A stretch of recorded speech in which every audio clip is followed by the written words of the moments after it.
Ultra filter plant ते कम कंदड़ पोरियतन ऐं मुलाज़िमन पारां पगारूं न मिलण ऐं ठीकेदारी निज़ाम ख़िलाफ़ नवाबशाह प्रेस क्लब पारां एहतजाजी मुज़ाहिरो कंदे सिंध टीवी न्यूज़ सां ॻाल्हाईंदे चयो त असां आरो प्लांट जा मुलाज़िम जेके असां 2012 खां वठी अपॉइंटमेंट आहे असांखे हर साल 2 साल जो ठीको असांजो प्राइवेट कंपनियुनि खे ॾिनो थो वञे, जंहिंमें असांजो 8 महीननि जूं पगारूं खाई था वञनि। हींअर ईद जा ॾींहं लॻा पिया आहिनि, असांखे ईद में बि असांखे पगारूं नथियूं ॾिनियूं वञनि। ॿार कपिड़ा लटा वठे रखियो डाउन दर्जन वटि, हींअर ईद जी पगार न थी आहे। छो असां छाजे करे कहिड़ो ई ज़ुल्म आहे असां सां।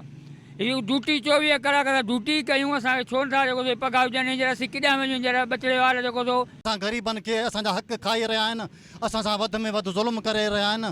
असांजा आला ऑफिसरनि खे असांजी इल्तिजा आहे त महिरबानी करे असां सां इंसाफ़ कयो वञे ऐं असांजूं पगारूं असांजो टाइम ते पगारूं ॾिनियूं वञनि। कंपनी वटि असांजा एडवांस ईद जो पगार एडवांस पगार हूंदो आहे, एडवांस असां कोन था करूं। असांजा हक़ी पगार 4 आहिनि, उहे असांखे ॾिनो वञे त महिरबानी थींदो।